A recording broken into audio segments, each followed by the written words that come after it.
Oke, baik, bismillahirrahmanirrahim. Assalamualaikum warahmatullahi wabarakatuh. Selamat pagi, ini menuju ke siang ya.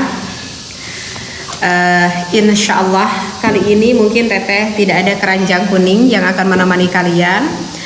Tapi sudah beberapa hari ini Teteh nggak ngaji ya. Biasanya kalau Teteh tuh ngaji sore hari, cuman untuk kali ini insya Allah di depan kalian Teteh kebetulan membawa kitab Irsyadul Ibad. Jadi sekarang Teteh bertujuan untuk mengaji kitab Irsyadul Ibad. Barangkali yang mau ikut ngederes bareng Teteh, monggo silahkan banget. Mudah-mudahan ada manfaatnya yang akan Teteh sampaikan di dalam kitab Irsyadul Ibad ini. Baik. Bismillahirrahmanirrahim. Alhamdulillahirabbil alamin. Wassalatu wassalamu ala asrofil anbiya'i wal mursalin wa ala alihi wasahbihi ajma'in. Amma ba'd. Jika kalian punya kitabnya, monggo bisa dibuka kitab Irsyadul Ibad, dibuka faslun bab yang menerangkan uquqil walidaini. Ya, insyaallah Teteh kali ini ingin mengaji kitab yang menerangkan bab uquqil walidaini. Ini adalah kitab yang menerangkan durhaka seorang anak kepada kedua orang tuanya. Baik. Bismillahirrahmanirrahim. Ini di dalam ini kitab diawali dengan dauhan Allah Subhanahu wa taala. A'udzu billahi minasyaitonir rajim.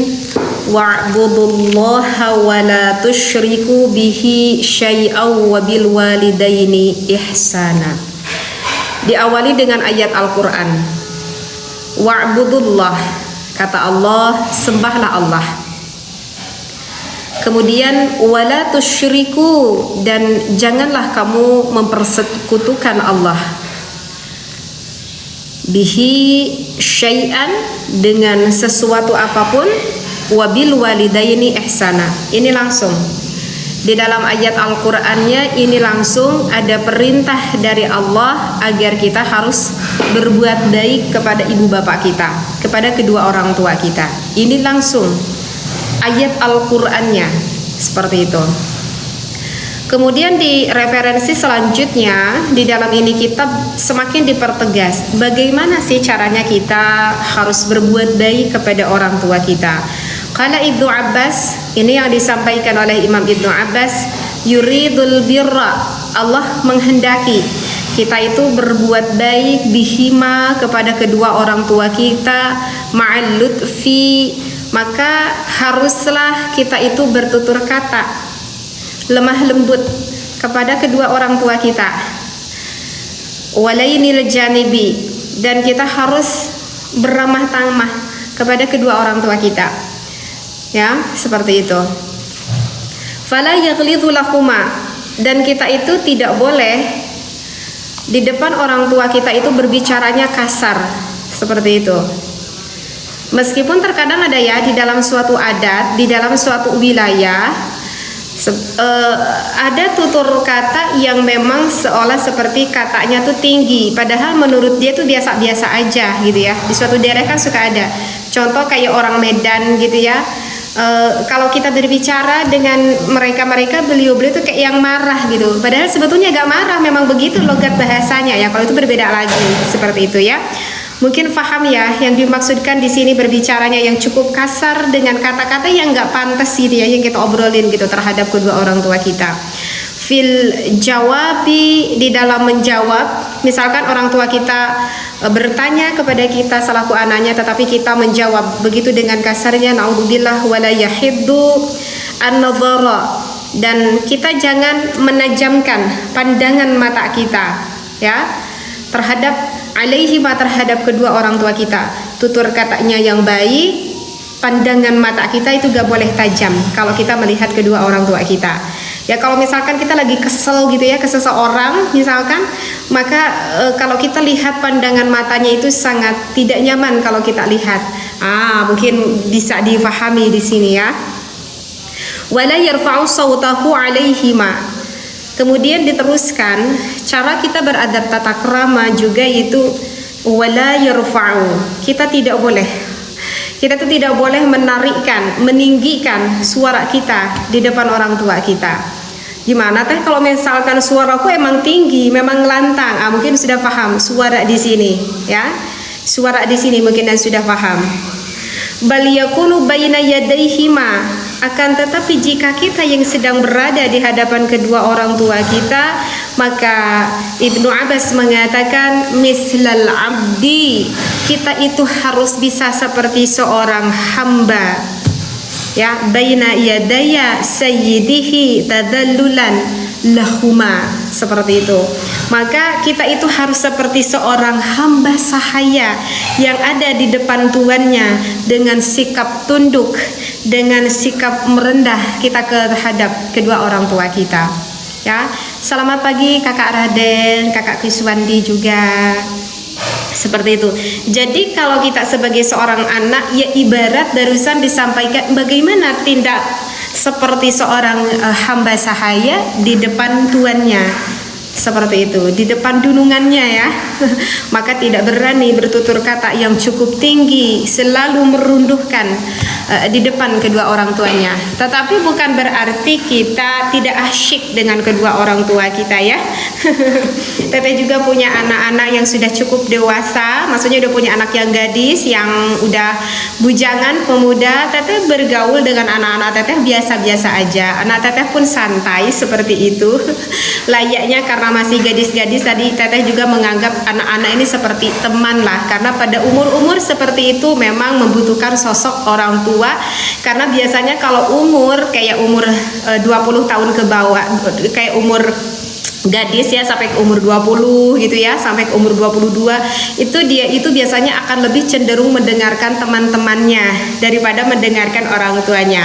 Maka teteh sendiri yang mengalah, yang menganggap anak-anak teteh ini adalah layaklah seperti seorang temannya yang asyik gitu untuk diajak berbicara. Tetapi sembari mengajarkan kepada anak, tetap meskipun santai ini dengan mamanya ngobrol seperti itu ya, tetapi ya harus ada batasnya. Namanya orang tua dengan anak, tentu kita ajarkan mana aturan batasnya, seperti itu. Jadi meskipun asyik, alhamdulillah, kalau anak-anak kita paham ilmu agama, dia tahu kok nanti batasannya sendiri, seperti itu ya. Nah ini jadi di dalam kitab Irsyadul Ibad ini seperti ini. Kak Sastro, Kak ini, waalaikumsalam. Oke, kemudian dilanjutkan lagi, ada dauhan Allah Ta'ala berfirman, wa qala anishkurli wali walidaik. Kata Allah, bersyukurlah kamu kepadaku. Maksudnya kepada siapa nih? Kepada Allah. Wali walidaika, dan juga ada perintah ini langsung, yang memerintahkan ini langsung itu adalah Allah. Yang memerintahkan langsung ini adalah Allah, ya.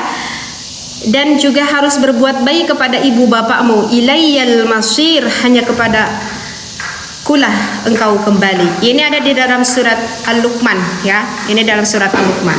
Nah, kemudian ini dilanjutkan lagi ya. Ini dilanjutkan lagi. Di sini ada apa ya? Oke.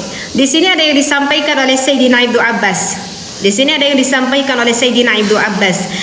Kata Ibnu Abbas, ada 3 ayat, yang mana 3 ayat ini makrunatan bisalasin, yang mana ketiga ayat ini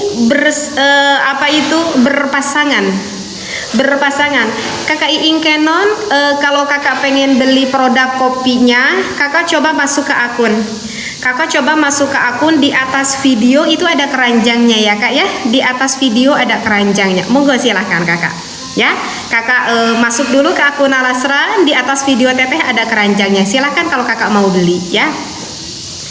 Oke, kita lanjutkan lagi. Yang mana ada ketiga ayat ini adalah ayat yang berpasangan dengan 3 perkara yang lain.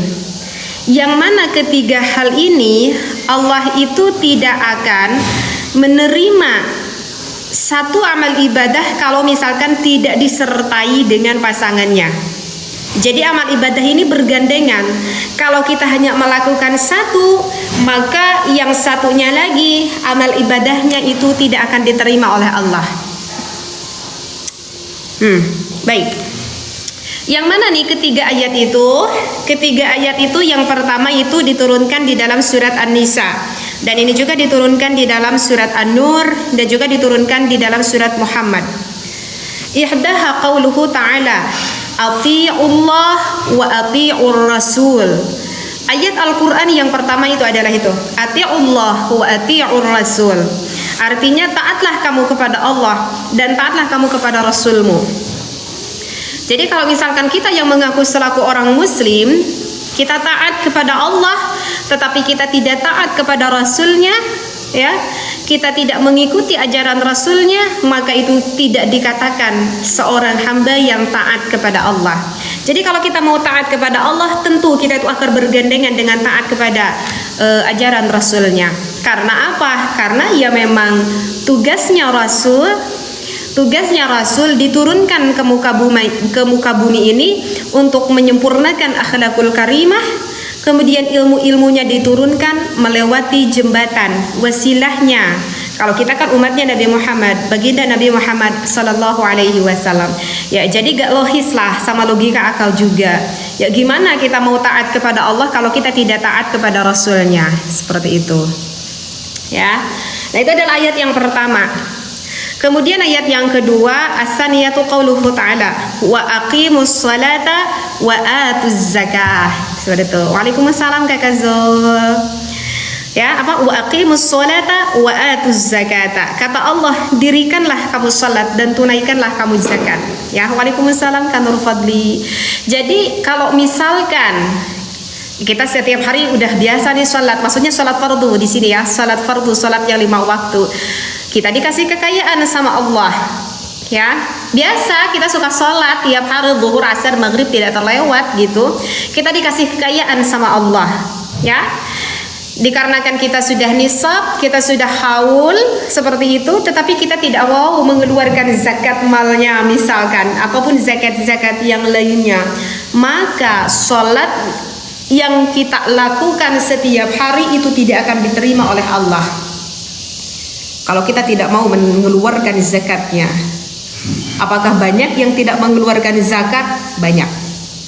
Kenapa? Karena mungkin dia merasa apa ya? Karena mungkin orang-orang yang tidak mau mengeluarkan zakat, mungkin dia berpikir, aku sudah capek, lelah, kerja siang malam, udah aku cukup lumayan melimpah, harus aku keluarkan untuk mengeluarkan zakat. Aduh, itu biasanya yang merasa berat karena dia berpikir kalau kekayaan yang ia dapatkan itu adalah hasil dari tangannya sendiri. Dia tidak menggantungkan kepada Allah. Na'udzubillah. Jadi untuk apa artinya kita sholat kalau kita tidak mau mengeluarkan zakat? Karena itu bersampingan sholat dengan zakat. Ini yang terakhir, yang ketiga, anishkurli waliwalidaik. Anishkurli waliwalidaik. Kata Allah, bersyukurlah kamu kepadaku dan juga kepada kedua ibu bapak kamu.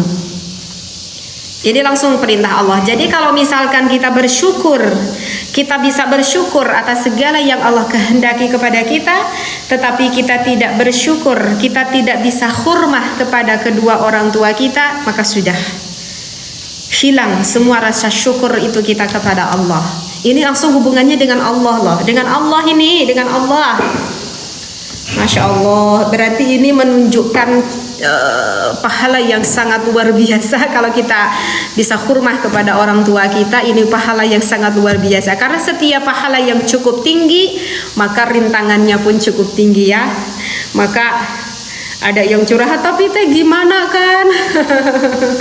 Ibu aku tuh orangnya ngeyel, bapak aku ini orangnya cukup otoriter. Misalkan ibu bapak aku begini. Selanjutnya banyak kan di belakang-belakangnya seperti itu. Nah, itulah suatu ujian di dalam kita melaksanakan amal ibadah. Ya, ini sebetulnya referensinya hampir kurang lebih sampai 1 lembar, tapi kayaknya gak mungkin sama teteh dibaca semuanya ya. Tapi agak sedikit dilewat-lewati ya, takutnya agak terlalu lama juga ini teteh ngajinya ya.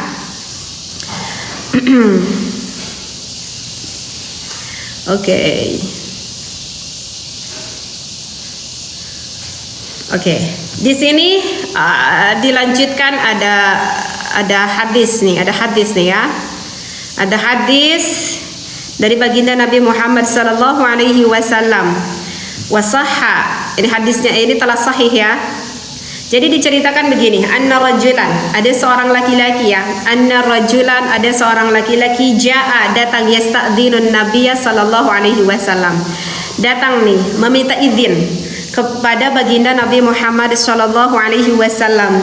Laki-laki itu berkata kepada Rasulullah, "Ya Rasulullah, aku fil jihadi, aku ingin ikut berjihad dengan Anda gitu wahai Rasulullah." Faqala, maka Rasulullah berkata kepada laki-laki tersebut, "Ahiyya walidaik?" Kata Rasulullah, "Kamu punya kedua orang tua enggak?" Kata Rasulullah. Kemudian qala, lelaki itu berkata kepada Rasulullah, "Na'am, iya Rasulullah, aku mempunyai anak." Aku mempunyai kedua orang tua, maaf. Kemudian anak itu berkata kepada Rasulullah, "Iya Rasulullah, aku masih mempunyai kedua orang tuaku." Qala, maka apa yang disampaikan oleh Rasulullah? Faqihima fajahid.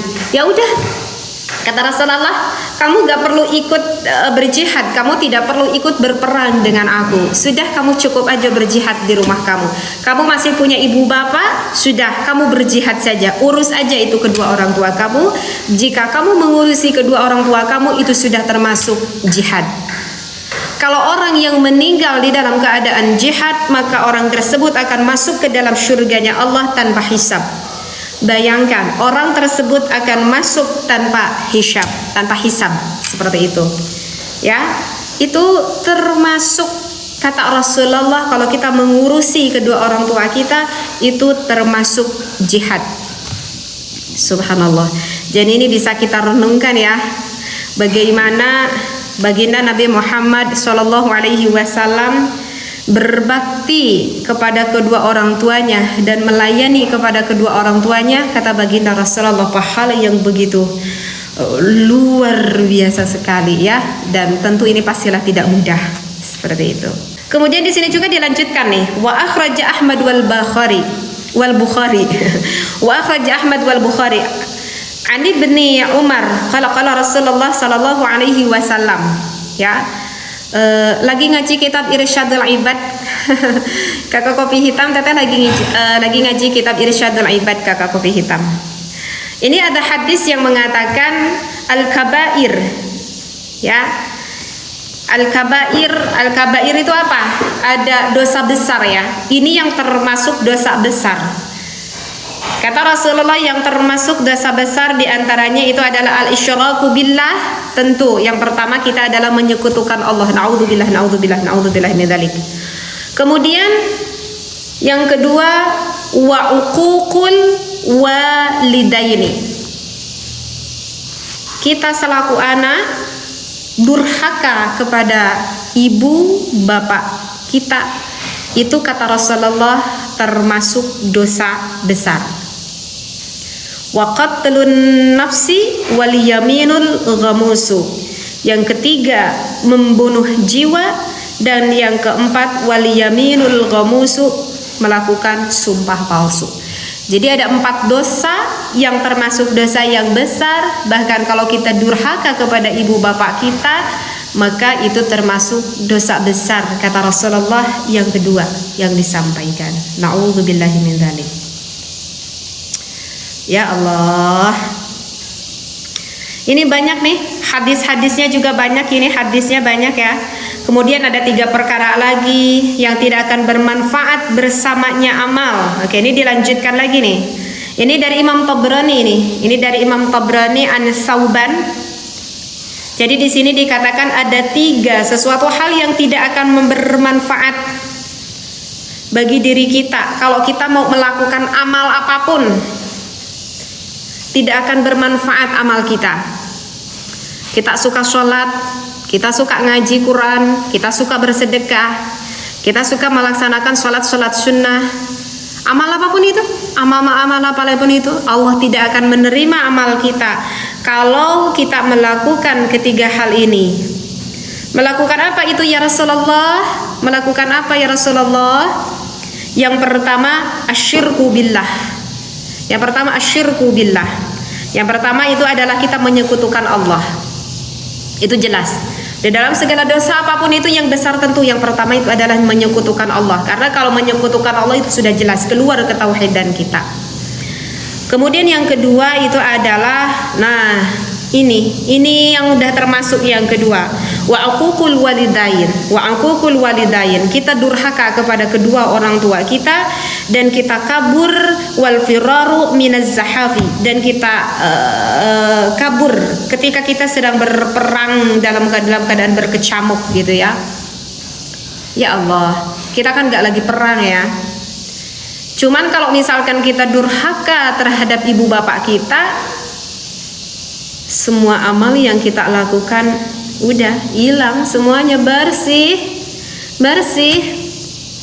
Hilang semua pahala sholat kita, hilang semua pahala sedekah kita, hilang semua pahala kita berbuat baik kepada suami kita, hilang semua pahala yang mana setiap hari kita mengurus anak-anak kita, hilang semua pahala udah. Kalau misalkan kita dengan sengaja mendurhakai kedua orang tua kita, ya Allah. Bahkan di sini juga dilanjutkan ada ya dari Imam Ahmad dan juga Nasai dan juga Hakim an Ibni Umar, ini diterima oleh Ibnu Umar, mengatakan di dalam ini kitab salah satun, ada 3 hal yang mana ketiga hal ini haramallah, Allah tuh akan mengharamkan tabaraka wa ta'ala alaihim apa? Al-jannah. Al-jannah. Ada 3 jenis orang yang mana Allah itu akan mengharamkan surga atas dirinya. Berarti kalau mengharamkan surga, nanti khawatirnya orang ini tidak akan masuk ke dalam surganya Allah dong ya. Yang pertama itu adalah mudminul khamri, pecandu arak. Kalau pecandu itu berarti apa ya?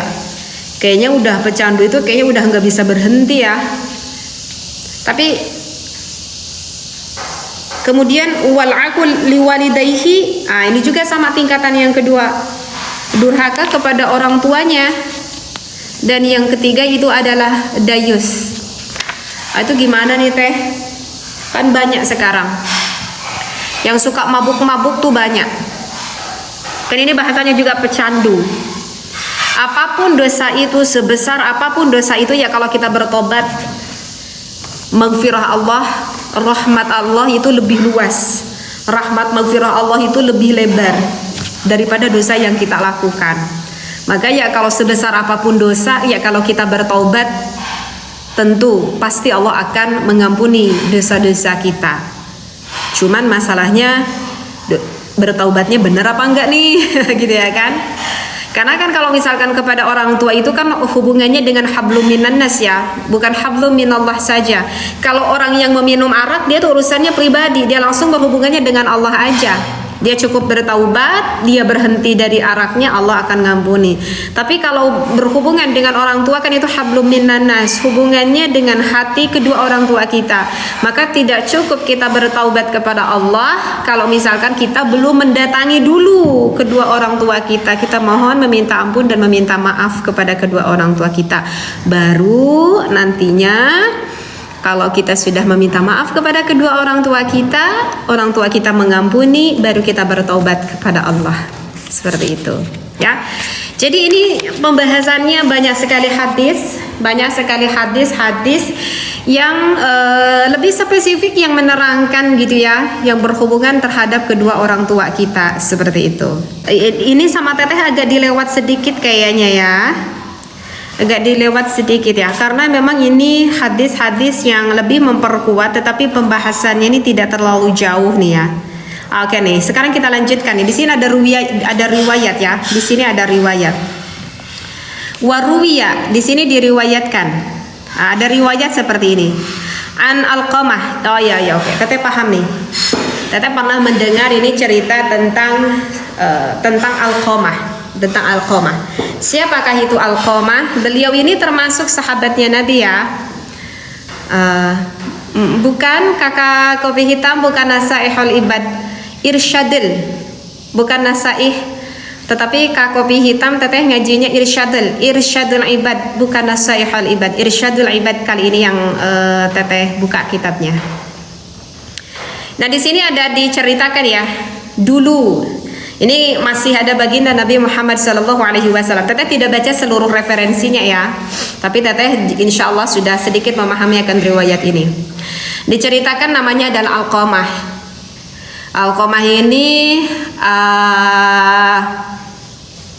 diceritakan beliau itu sangat kasirul ijtihad.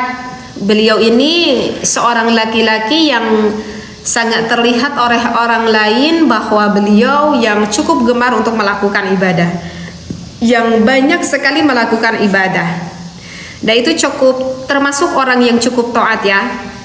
Misalkan ketika dia melakukan sholat, ketika dia melakukan berpuasa, kemudian dia juga termasuk sosok seorang yang sangat gemar sekali bersedekah. Berarti di mata masyarakat Alqamah berarti orang baik apa orang buruk? Maka kita jawab Alqamah ini orang baik ya, kalau kita dilihat dari kacamata masyarakat, karena dilihat ya dia sering melakukan amal-amal ibadah seperti itu. Nah, pada kemudian hari diceritakan Alqamah ini sakit, sakitnya semakin memburuk. Kemudian pada suatu ketika Alqamah ini sakaratul maut ya, sudah mau menjelang ke meninggal. Istrinya melihat kondisi suaminya. Apa yang harus aku lakukan ketika suamiku ini sakaratul maut? Maka bergegaslah ini istrinya. Beliau ini mengirim kepada seseorang, merintahkan gitu ya kepada seseorang, entah saudaranya, entah temannya, teteh nggak tahu gitu ya, di dalam riwayat ini nggak dikatakan, untuk datang kepada baginda Nabi Muhammad SAW.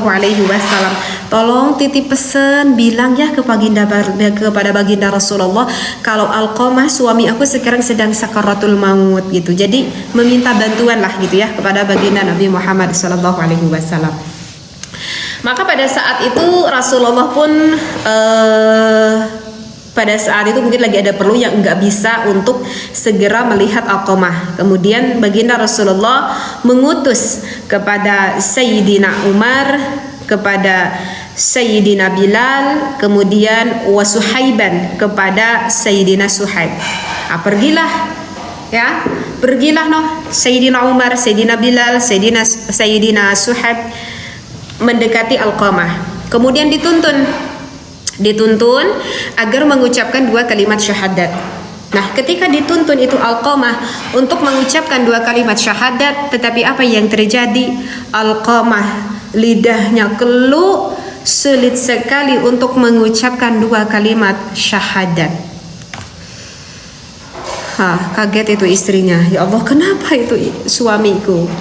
Nah, setelah itu kemudian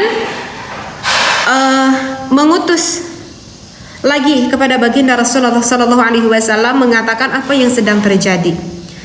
Dihampirah baginda Rasulullah, ya Rasulullah gitu ya, ya Rasulullah, pada saat ini Alqamah tidak bisa mengucapkan 2 kalimat syahadat. Apa yang harus aku lakukan lagi? Pada saat ini Alqamah tidak bisa mengucapkan 2 kalimat syahadat.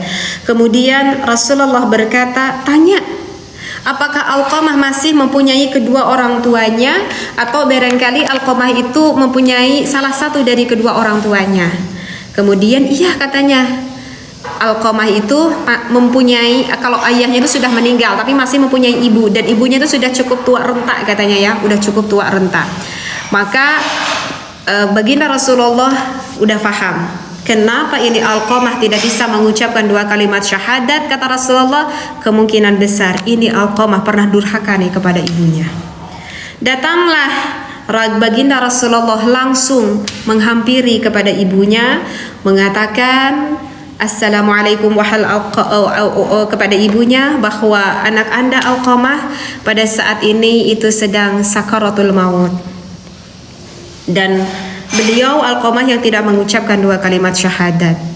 Kata Rasulullah, wahai ibu, apakah ada kelakuan dari anakmu Alqamah yang pernah menyakiti perasaanmu? Maka ibunya menjawab, iya baginda Rasulullah, hatiku udah sangat sakit sekali atas perlakuan yang dilakukan oleh anakku. Berarti ini sakitnya bukan satu kali ya, sering ini Alqamah melakukan hal-hal yang sangat menyakitkan akan perasaan ibunya. Kemudian melanjutkan kembali, ibunya berkata kepada baginda Rasulullah, "Ya Rasulullah, anakku lebih memperdulikan akan perasaan istrinya. Anakku tuh lebih memperdulikan akan perasaan istrinya tanpa memperdulikan perasaan aku sebagai ibunya yang sudah melahirkan anaknya." Jadi seperti itu.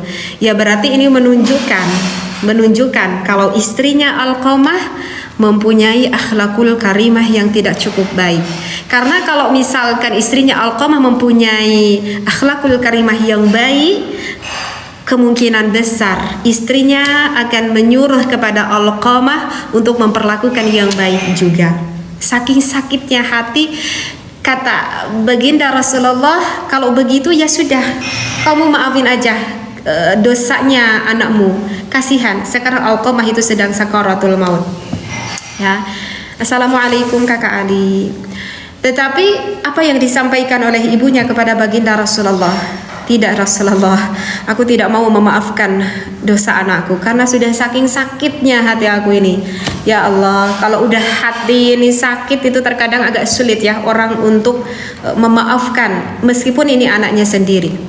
Kemudian dilanjutkan lagi nih kata Rasulullah, mohon maaf ya jika teteh referensinya gak dibaca, karena kalau dibaca referensinya nanti takut terlalu kepanjangan.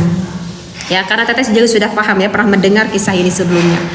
Kemudian kata Rasulullah, kalau begitu ya sudah, kita kumpulkan saja Bu, kita kumpulkan saja kayu-kayu bakar. Untuk apa kata ibunya, untuk apa kamu mengumpulkan kayu-kayu bakar? Kata baginda Rasulullah, kita bakar aja sekalian, kita bakar saja sekalian. Ya Rasulullah, masa anakku mau dibakar? Aku gak tega kalau misalkan aku harus melihat anakku dibakar seperti itu. Aku gak tega, sebagaimanapun kan dia tetap anak aku. Maka apa yang dikatakan oleh Rasulullah? Ya, oke. Ini nih mana-mana referensinya tadi. Kata Rasulullah seperti ini, ya Umma Alqamah fa'adzabullah, bahwa siksa Allah itu asyaddu, bahwa siksa Allah nanti di neraka itu ada lebih keras, wa abqa, dan kekal, lebih keras dan juga kekal seperti itu. Fa in sarraki ayyaghfirallah lahu fardi anhu, maka jika kamu merasa senang kalau Allah memberi ampunan kepada Alqamah, ya udah maka kamu ridhokanlah terhadapnya. Jadi dijawab Rasulullah kepada ibundanya, karena wahai ibu, kalau misalkan aku tidak membakar Alqamah pada saat ini, kata baginda Rasulullah, kalau aku tidak membakar di dunia pada saat ini, maka nanti Allah yang akan membakar Alqamah di akhirat. Dan fa'adzabullah asyaddu wa abqa, kata Rasulullah, kalau siksa neraka itu naudzubillah lebih dahsyat dan nanti sifatnya kekal. Nah, setelah itu kemungkinan setelah mendengar dari Rasulullah, terenyuhlah hati seorang ibu kepada anaknya. Maka pada saat itu juga ibunya berkata kepada Rasulullah, ya Rasulullah, kalau begitu aku tidak ingin anakku wa abqa, anakku kekal, naudzubillah, fa'adzabullah asyad, karena siksa Allah yang begitu banget luar biasa sakit siksanya. Aku tidak ingin anakku seperti itu. Maka Rasulullah, sampaikanlah kepada anakku kalau aku sudah mengampuni segala dosa-dosa yang telah dilakukan oleh anakku. Maka tersenyumlah Rasulullah ketika mendengar itu. Kemudian Rasulullah pun memerintahkan kepada Bilal, ayo cepat Bilal, kamu cepat pergi mendekati Alqamah, pandu lagi. Alqamah sekarang sedang sakaratul maut, jangan sampai Alqamah itu keburu mati. Cepat pandu mengucapkan syahadat. Apakah yang diucapkan oleh ibunya itu hanya sebatas di lisan aja, atau misalkan yang disampaikan oleh ibunya itu sudah masuk ke dalam hatinya? Karena kalau kita hanya sebatas di lisan tidak masuk dalam hati, itu tidak termasuk. Jadi kalau misalkan kita mau mengampuni orang lain pun, maka bukan hanya sebatas di lidah, tetapi itu harus benar-benar yang keluar dari hati sanubari kita, seperti itu ya. Maka segeralah Bilal mendekati Alqamah. kemudian memandu untuk mengucapkan syahadat menjelang sakaratul mautnya. Masya Allah, apa yang terjadi? Ternyata Allah memberikan hidayah taufik, membersihkan hati ibunya Alqamah, dan Alqamah pun dengan mudah mengucapkan kedua kalimat syahadat, setelah itu meninggal. Masya Allah, beruntung Alqamah. Ini beruntung sekali Alqamah. Allah masih memberikan apa ya? Allah itu masih memberikan waktu ya. Padahal kan bisa aja ketika Alqamah sakaratul maut, sulit sekali lisannya mengucapkan syahadat, kemudian pada saat itu juga Allah mengambil nyawanya Alqamah. Bisa aja sebelum baginda Rasulullah mendekati ibunya. Tetapi begitulah rahmat Allah yang berikan, maghfirah Allah yang diberikan kepada Alqamah, dan Alqamah pun menjadi ahlul jannah, menjadi ahli surga. Kenapa? Karena didekati oleh baginda Rasulullah, dan hati ibunya Alqamah pun terbuka hatinya. Alhamdulillah. Masya Allah. Ini memang maka dari setiap apapun dosa yang kita lakukan, itu apa sih yang kita harapkan kalau bukan rahmat Allah ya? Karena kalau kita berbicara dosa ya siapa sih yang gak pernah melakukan dosa ya? Pastilah gitu. Dan mungkin juga kita pernah berkata kepada ibu bapak kita, dan mungkin kita berpikir kalau ucapan itu yang tidak akan melukai hati ibu bapak kita, dan ternyata itu melukai gitu. Dan kita tuh belum sempat meminta maaf. Dan seyogianya, sebaiknya, segimana besarnya dosa anak-anak kita, ya lebih baik kita selaku orang tua ya selalu dibersihkan hati kita agar selalu memaafkan dosa anak kita. Karena yang udah tadi Teteh sampaikan dari awal, hadis-hadis dari awal, Masya Allah, ngeri banget ya, segitu besarnya gitu dosa yang kita lakukan kepada kedua orang tua kita. Masya Allah, ini masih ada ini pembahasannya, referensinya masih agak cukup panjang sih ya. Apa ini harus Teteh tuntaskan gak sih? Apa harus dibaca semuanya gak ya ini referensinya?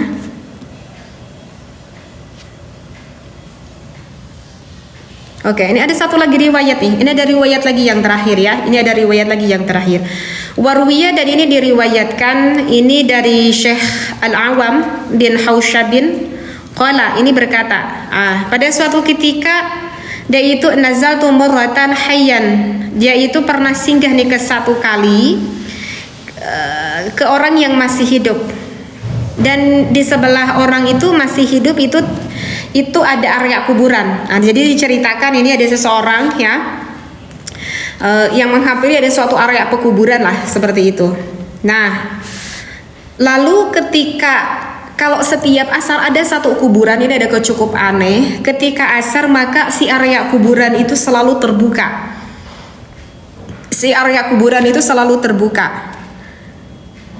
Iya, tanahnya gitu terlihat gitu ya, terbuka gitu tanahnya. Fa kharaja rajulun ra'suhu ra'san himarin wa jasuduhu hasadun insanin. Naudzubillah.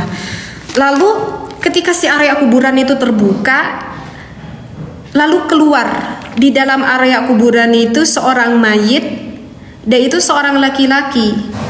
Tetapi kepalanya itu menyerupai seperti keledai, dan tubuhnya itu masih seperti sosok seorang manusia. Kemudian kemudian si jasad itu, mayit tersebut selalu meringkik 3 kali ringkikan. Kemudian kuburan itu suman tobaqa alaihil qabru.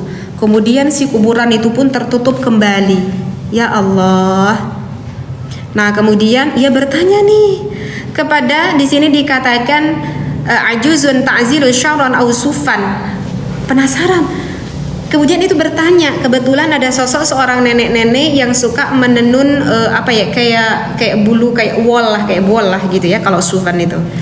Kayak sya'ran itu rambut ya, mungkin maksudnya yang suka menenun bulu atau wol lah mungkin ya pada saat itu.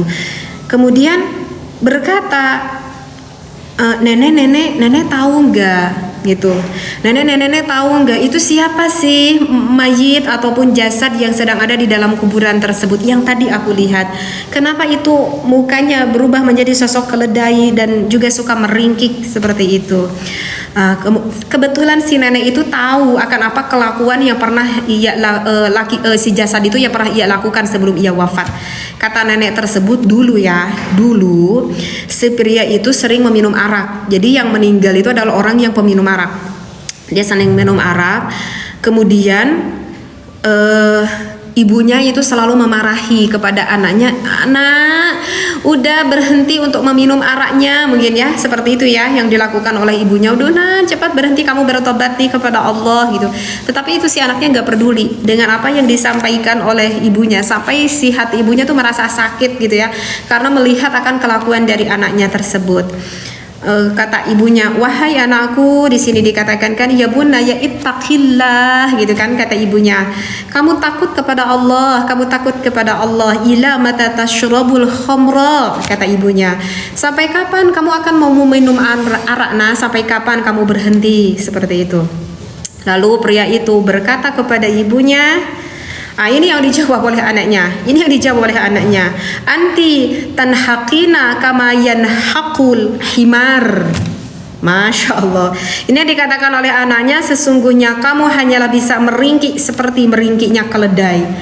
Nah itu maksud yang disampaikan anak kepada ibunya. Aduh ibu, kalau bahasa kita mah mungkin ya, ibu kamu tahu nggak ucapan ibu itu kayak seperti ngeringkiknya keledai gitu. Menganggap kepada ibunya, aduh ibu udahlah jangan banyak ngomong, ibu tuh kayak keledai, tahu mungkin kalau bahasa kita seperti itu ya. Ibu tahu ibu, ucapan ibu setiap hari nggak aku dengar ibu tuh kayak keledai. Naudzubillah. Setelah anak itu mengucapkan itu, maka setelah asar tiba, anak tersebut dicambil ruhnya, nyawanya oleh Allah. Maka ketika di kuburan pun, ketika di alam kubur pun, setiap sore hari Allah membukakan kuburan tersebut, keluarlah kepala jasad tersebut seperti keledai yang meringkik 3 kali. Setelah itu kemudian ditutup lagi kuburan tersebut. Masya Allah. Na'udzubillah, summa na'udzubillahi min dzalik. Jadi ya udah, ini beres. Teteh ngaji kitab Irsyadul Ibadna yang menerangkan akan uquqil walidaini. Jadi bisa kita tarik kesimpulan bahwa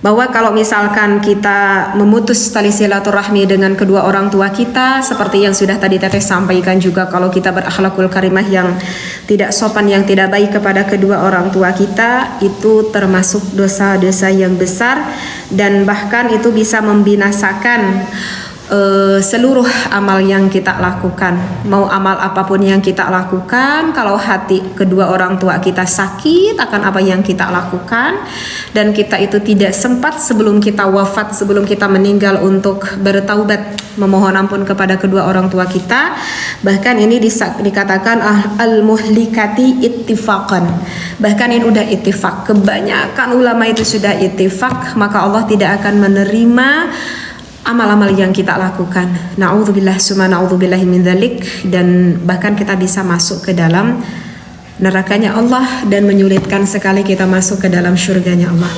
Na'udzubillah summa na'udzubillahi min dzalik. Teteh hanya sebatas membaca referensi kitab aja ya. Bukan berarti teteh juga bisa melakukan amal ini. Alhamdulillah teteh tuh banyak orang tuanya. Teteh tuh punya kedua orang tua. Teteh tuh punya ibu kandung, punya ibu sambung juga, punya ayah sambung juga teteh. Ibu sambung teteh masih ada, ayah sambung teteh masih ada. Cuman kalau ayah kandung sekarang sudah wafat. Mudah-mudahan Allah mengampuni segala dosa ayah kandung teteh ya yang sudah wafat, diterima amal ibadahnya, iman Islamnya oleh Allah.